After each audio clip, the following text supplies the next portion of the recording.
Welcome to the JBJ Management Podcast. I'm Willis Johnson, and today I'm spending some time with a guy who is about as customized and about as original as you're going to ever run into. And the one thing you're going to know about him, whatever he told you, he going to repeat it again because he's going to tell the truth. And he is the chairman of the Regional Black Contractors Association, none other than John Proctor. John Proctor, thank you for being with us today. Appreciate it. Thank you. Welcome. I'm glad to be here. So let's back. Everybody know in Dallas who John Proctor is. Everybody knows who John Proctor is for various reasons. Praise the Lord. But let's back up. How did we get here? What's the start? What's the origin of John Proctor? Where is John Proctor from? And how did you get from that point to this point? Oh, man, this came out the cotton fields in Calvert, Texas, and went to Prairie View and got kicked out, and with your boy Willie Deary. Willie Frank Deary. Ended up in San Diego. And why? I'm curious. How did you get from Calvert, Texas to California? Because most black folk in that era left Texas for a reason. Well, my brother was going to San Diego State, and he was playing football out there with Don Coryell. Wow. At San Diego State. So that tell me, come to California, maybe you'll behave. So I went to California. A lot of people don't know who Don Coryell is, but Don Coryell, he started throwing the football in the NFL before anybody even knew about it. Because before he came, right, it was called Air Coryell. It was, you run 3 times. If you get a first down, you punt. That's just what the NFL was until Air Coryell showed up. That's right. John Madden at that time was his defense coach. That's right.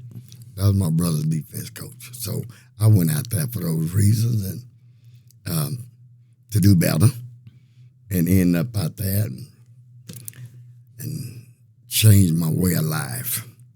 That's what happened in San Diego. And that's how what got me to this place I am now. To be the chairman, though, of the Regional Black Contractors Association in this environment in 2024, what does that mean? That means the same thing it meant in L.A. in 1982. We here. We at a place in space right now. In this space I call money. Opportunity.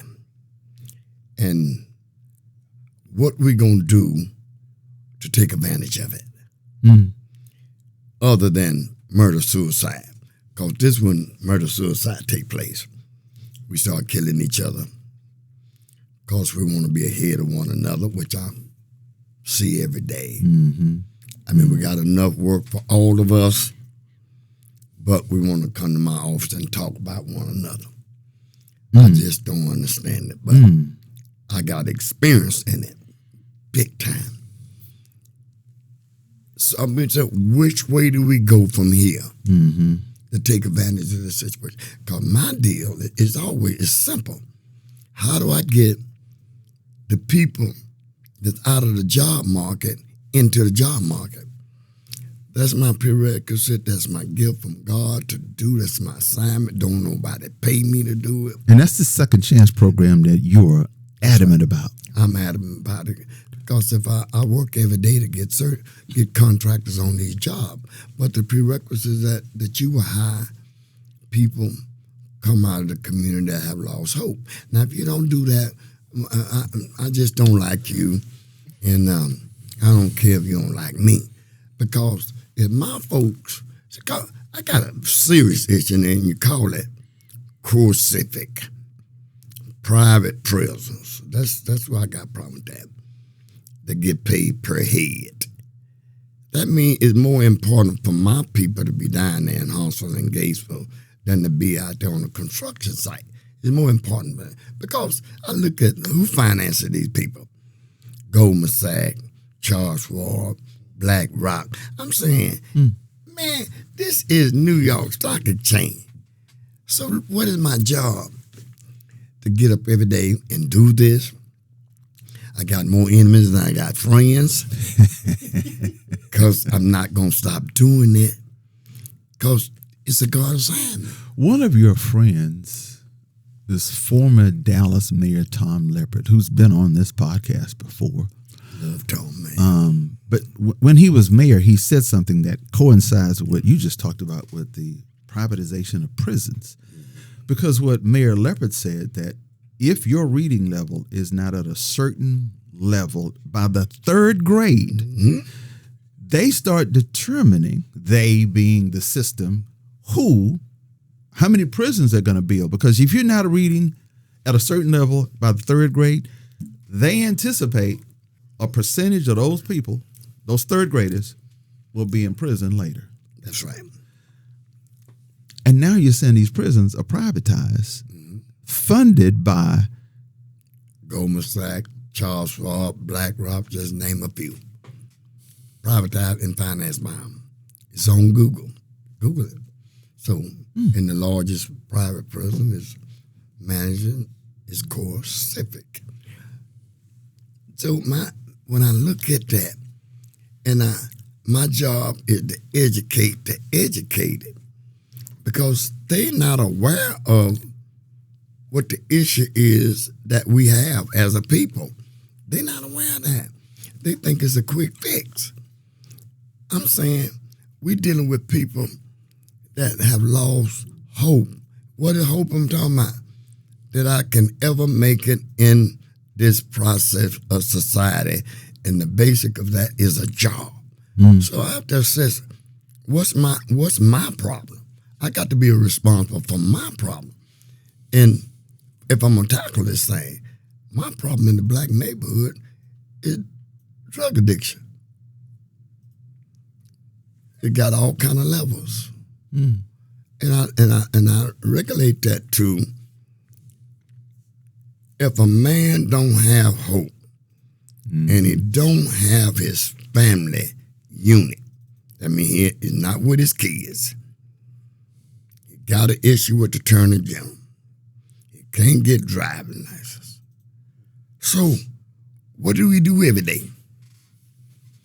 He try to remove that thought. How do you remove that thought? Liquor store and drugs will do it temporarily. So when I hear you say that, John, I go back again to Mayor Leppert. Again, this is over 20 years ago. I remember working with Mayor Leppert. We would ride every Thursday between 1 p.m. and 4 p.m. different neighborhoods, whether Bonton, South Dallas proper, Joppy, South Oak Cliff, Redbird area, Pleasant Grove, Short, North Dallas, wherever. But I took him to those areas because I wanted him to understand those neighborhoods. But what he did, I asked him, I said, Mayor, take a piece of paper and a pencil, and every time you see a black male between 2 and 92, just make a mark. And at the end of 3 hours, John, he would have 200, 300, 400 marks on that piece of paper. Mm-hmm. After 6 weeks, he said, because he's seeing all these black males. They're not at work. They're not on their job. They don't have entrepreneurial skills. They're not in school. They're on the street corner. He asked this question: what can they do? Mm-hmm. You just addressed it. They've lost hope. Mm-hmm. And if you lost hope, you're trying to erase a memory.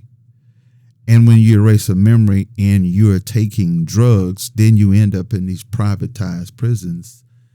Brian Carter at Concord on Father's Day opened with this statistic that black males are 5 to 1 being uneducated in terms of the ratio is 5 to 1 black women to 1 man going to college. Black women only have a 30% chance of finding a man who's black that they can marry. Where are we going with this, John? What's happening with it? Where are we going? it's where we at. See, I teaches this to my people. We have to assess where are we right now, this minute. We're in a bad place. First, we have to come to that reality. We're in a bad place. Do we know we're in a bad place? No. We think once I got it, everybody got it. Once I eat, everybody ate. That's what we think. We call that the disease of self-centered itself. What we're dealing with is something major that we have a solution for. See, we got a solution for this. And the solution, I talked to Mel Leopard, which I love. Buddy, we can placate this thing. We can feed the homeless. We can set up these lines for 500 people in these lines and get them a paper plate and some food. What we are perpetuating the problem.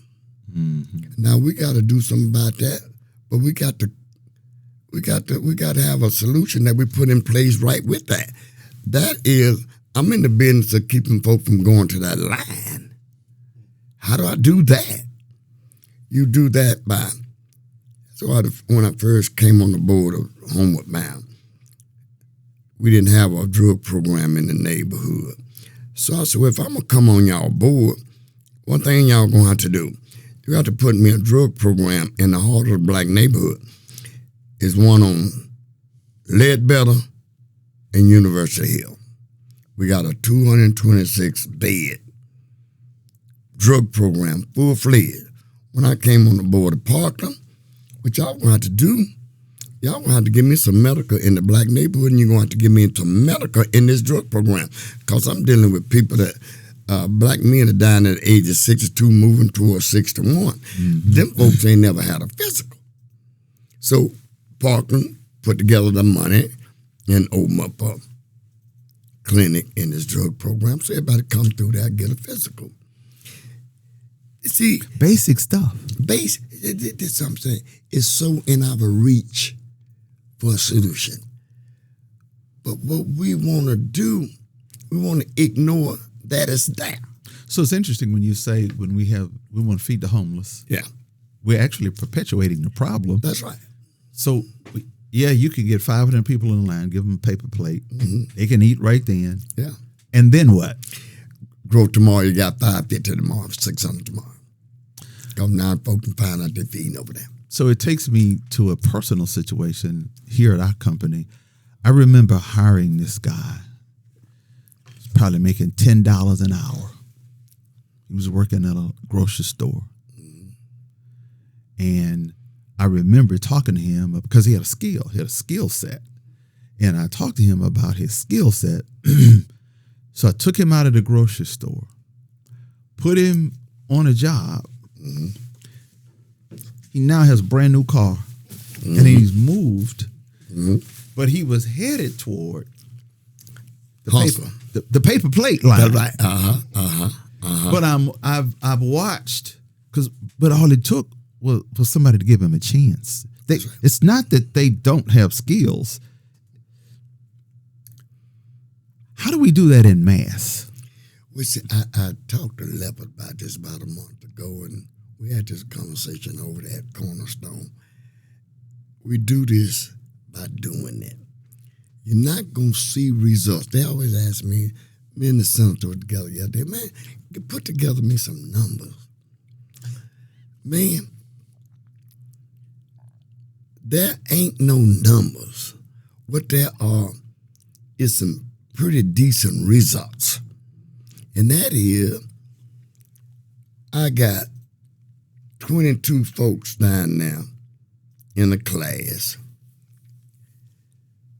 13 of them folks, the power to be, decided to finance those 13. Mm-hmm. But the 10, we can't finance them. So I'm talking about the people that look like me that's in power. They look just like me. Mm. And I'm saying some of y'all relatives have been down here because y'all quietly get your relatives down here. for wraparound services, education. Because what I do, with me and my wife's money, a lot of cases, I buy property, houses, and I turn them over to a young lady that I love and dear. Her name is Miss Sadie Hampton. She manages these properties. She might have 8 people, 10 people in these properties that ain't ready yet. I need them to get some drug treatment. How do I get them drug treatment? I put them together with Sadie, and Sadie transport these people to group sessions and so forth, get them physicals and so forth, before they get ready to go to my education system, before they can go out there to a job. See, this thing is serious.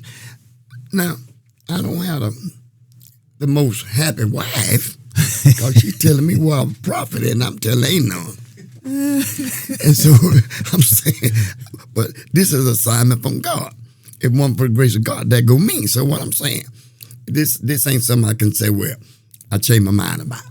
This is not the side of John Proctor that everybody know. No. The side of John Proctor that people know. I remember being in this meeting. AT&T was getting ready to build what's called Discovery District now. This was, I don't know, 10 years ago, 8 years, I don't know when it was. It didn't exist. And the prime contractor was there, who has always done business with AT&T. I remember John Proctor getting up and saying, ain't nothing good gonna come from this, because y'all don't hire, I'll paraphrase. Nigga. Y'all don't hire niggas. And that's an emotional, passionate, loving word for me. I was gonna say black people or African American, but that's not what you said. That ain't enough love for me. And you said it in a public setting. There were, I don't know, it was a room full of people at AT&T that were seeking to find more out about how to do business with this prime contractor and get an opportunity to work on AT&T Discovery District. You said this firm does not hire. But they are niggas. See, and this is today. See, what and then you dropped the mic and you walked out. That's right. I teach this class. I teach this. We don't get perfect. We get better. This firm has not gotten better. And I love the CEO. I mean, I literally love him. I love him. But I know he know not what he do. I love him because of when a man can move through this process like that. Only thing I'm saying, baby boy, you forgot. You have really forgot. Malcolm tried to explain to us. Harriet tried to explain to us. And Harriet said that I could have saved more slaves if they'd have known they were slaves. They just didn't know. And so you fight adamantly to get black firms on these big projects. That's right. Your focus is not people of color. Oh, no. It's too big. My problem too big for that. You're really looking to get black firms. When I do the arithmetic, when people say do the math, when I do arithmetic, I have to go with Azteca, I have to go with H.J. Russell, I have to go with Source, I have to go with Philip May, I have to go with Austin, I have to go with Turner. Say, that's arithmetic. Because out there at Austin, that's out there in Irving at Wells Fargo, I can count 4 second chance people out there working. They've been out there 8 months. I can count them. I can count on that garage over there with the county. Thank God to John and Judge and them. I can count 32, 33 people, ex-offenders, returning citizens, work on that project for the span of it for 18 months, 2 years. The records building, that was over 50 people. But I got to thank God for Louis Pinola. Said, I'm going to take this risk. And he did. And now I can look at the arithmetic when I go to Lewis's office. I see the place look like the United States of America. White folk, black folk. Diversity. Diversity. I see it. They ain't just talking about it. Oh, no. This is different. I can go to a black company. I don't see nothing look like the black company. This is true, man. And they already know I'm not going to placate. I'm not going to be doing no lying. I'm going to tell the truth on you because I'm hoping that you do better. Dallas-Fort Worth is projected to be the third largest in the next 20 in America, and it's the fastest growing area in America today. Mm-hmm. You have all these projects. You got high-speed rail. You got DART. You got DFW Airport. You got Love Field. You got Children's Hospital. You got UT South. All of this work. Are we getting a fair share of that? No. See, this is the arithmetic when they ask me about arithmetic. I don't know nothing about math. I don't know about algebra. I know about arithmetic. I can count in the ones. When I see us progress, then I see in Fort Worth where one of our largest contractors has been taken out totally. That's $479 million. When I see what happened to night waste in Fort Worth, and I went over there and met with Maddie, and she didn't understand nothing that I'm talking about. How the impact of that, taking the largest out, how it affect the little.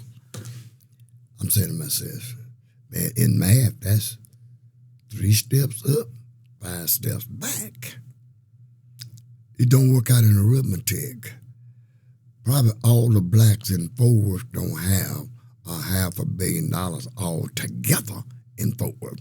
And you just took out $479 million in one vote, led by a black person.